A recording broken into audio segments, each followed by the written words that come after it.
Hey guys, it's Gwendolyn, and I am coming to you live in my studio. I have been traveling quite a bit lately, some unexpected travels, and it is good to be home back in my studio. So I wanted to come to you live because I've been watching an interesting story unfold on Twitter. And it got me thinking about viral and trending content and how you can be one of those people that creates it. And we're going to talk about the creator of, I think the hashtag was catching flights and feelings. And then plain bay was another hashtag that was kind of made out of this story. So let me just give you a little bit of a background about this story. And it was covered by a couple of news outlets. And it's hilarious and also heartwarming.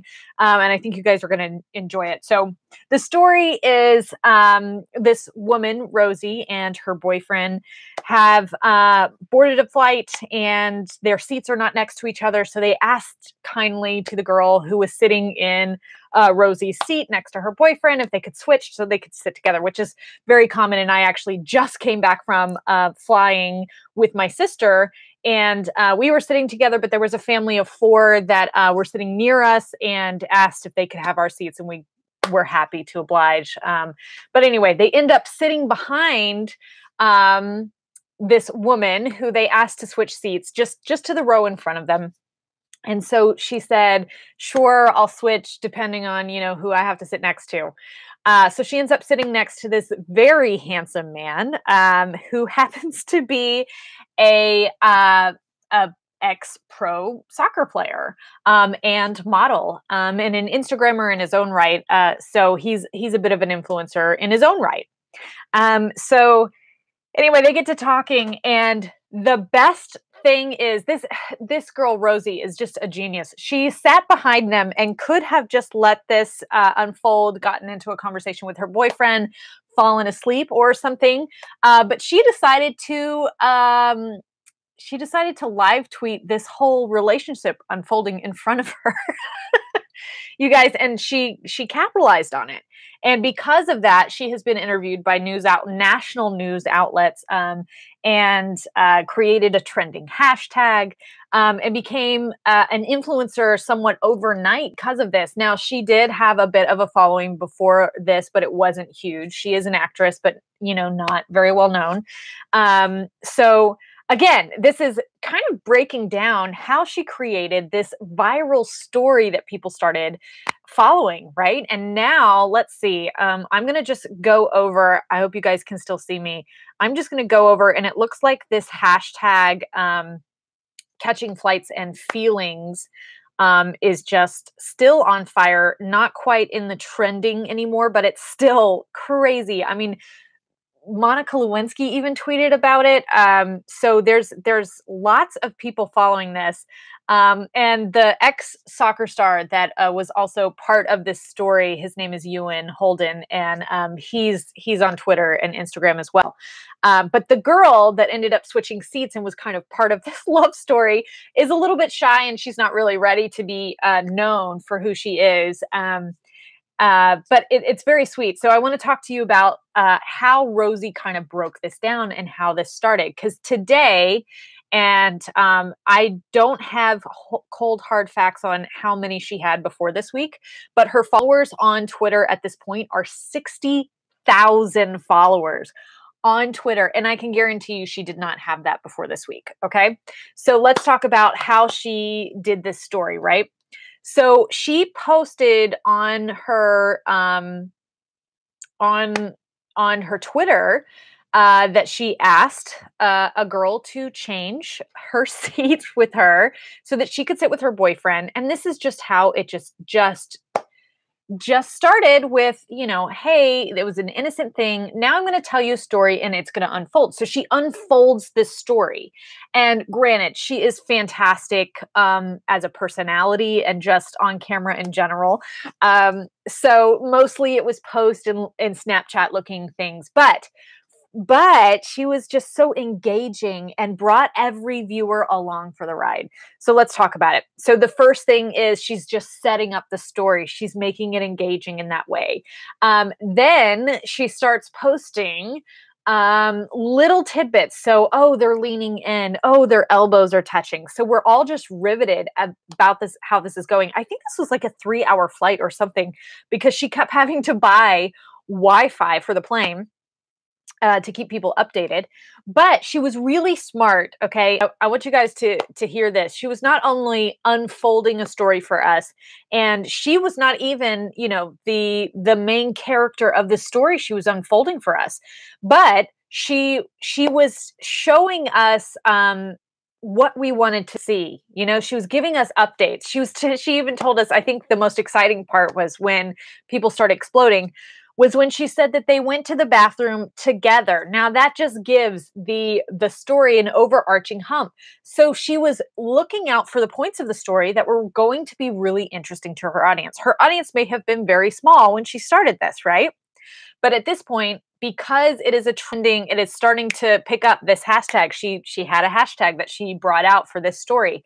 Her friends started saying this is hilarious and riveting, and they started sharing it, right? So it kept going this way. But beyond that, she was really smart within her story, posting what people were telling her. So people were coming back with photos of themselves saying, I'm waiting for your next update. I can't wait to see what happens next. So she was building an audience around her audience, if that makes sense. So when you're trying to create some viral content, make sure that you're showing that other people are interested. So take a note from Rosie in this case. She's building a story, and the story doesn't necessarily have to be around herself. She was able to see an opportunity in something as simple as a flight, and capitalize on it, right? So I actually took a flight recently that was a nightmare. And I took to Facebook and did a Facebook Live and documented the whole thing. And I was right place, right time. I was able to capture the captain coming on as I was live, telling us that after all of these delays that we had been through, something crazy has just happened. Now we're getting hijacked by a turtle. And I was live when he said it. And I felt like I was in the right place at the right time. So some of this, but had I not already been documenting, I wouldn't have had an audience, right? No one would be watching that particular one. So being in the right moment at the right time is sometimes, a lot of luck. There's a lot of luck involved in that, but there's also noticing when things should be documented, and you should be starting to build an audience around something that could be going viral, right? So the moment that everything kind of built up to with them going to the bathroom together, that kind of exploded the internet, right? Well, that wouldn't have happened had she not started documenting from the very beginning and giving just little tidbit updates. Oh, he's talking about his mom. She's showing family pictures to him now. They're sharing information, and we're getting little tidbits, and we're watching this whole private affair unfold. And unknowingly to them, they probably didn't know it was happening right away. But the world was watching and was captivated because of this storyteller, right? So Rosie did it right. She had a story in front of her. It wasn't necessarily her story, but she had someone else's story to tell that she was saying, this is interesting. Someone's going to enjoy this. But because she's told it in her own way, it was through her lens, she was telling someone else's story as Rosie watching it. And because she is so just explosive as a personality, and now an influencer, because overnight she has become this household name, because she used her own personality to bring this story about. She was able to not only make them famous for their little love affair up 30,000 feet, but she made herself an influencer. So at this point, I can see things like brands coming to her, even airlines coming to her and saying, "Hey, let's do a quick commercial. Let's do something where you are hooking people up online, on a plane, or maybe there's a story out there for, she said she was using T-Mobile. Guys, T-Mobile reached out to her and offered to pay for all the Wi-Fi that she bought on the plane. So people took notice of her, celebrities, brands. So at this point, she has the ability, because overnight she decided, she became viral because she decided to see an opportunity and capitalize on it.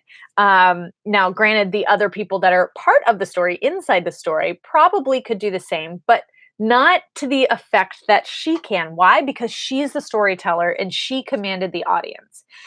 So she built this audience. So I want you guys today to just be thinking about not creating viral content, but being open to viral content. Try with building your audience now with not clickbait, but storytelling that only you can tell that story. Granted, she can now tell any story she wants and have an audience of 60,000 people watching whenever she wants to tell a story, right? So it's a little different for her now, but as you're building your audience, and every single person is a new opportunity, right? So keep building. Don't get bogged down by the fact that this isn't happening overnight. That's okay. That's totally fine. I'm giving you permission to keep trying, but noticing that clickbait doesn't work. If she was just doing clickbaity things, someone may have watched or seen one post and then realized that wasn't for them. That's not what they wanted, and hopped off and not ever come back for the rest of the story. Clickbait doesn't work. However, there are opportunities out there to make viral content, and you just have to be open to it. You have to be really vigilant with your world and your surroundings to be able to see what's out there to make viral content, guys.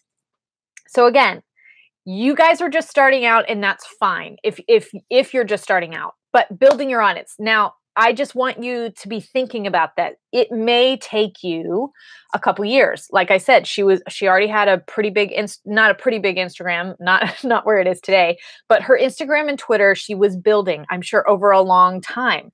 But now she has this audience of 60,000 people that she can tell any story she wants to, right? So you are going to take your time with building, but as you're building, just remember, every opportunity makes your audience bigger, right? And just think outside the box. Don't try to make something viral. Just be open to the opportunity that viral content is out there, and maybe you're the only one that can tell that story, okay? I believe in you guys, and I hope that you take this just as an opportunity to open your eyes to your surroundings and enjoy documenting. Maybe you're telling someone else's story, or maybe you're telling your own, but just be open to documenting it and telling it in the only way that you can and no one else can, okay? All right. Talk to you later. I know this one was short, but I just thought it was a really fun story, and if you haven't seen it yet, just search Twitter for the hashtag catching flights and feels. Oh, I'm sorry, catching flights and feelings for those who are not millennials. And you should be able to find it there and see the whole sequence of events. And remember, you're not only documenting someone else's story or your story or whatever the viral content is, but she was very good at showing people that you're not the only one watching. Look at this person. They're waiting to hear what I'm saying next. She was very good at bringing everyone into this story.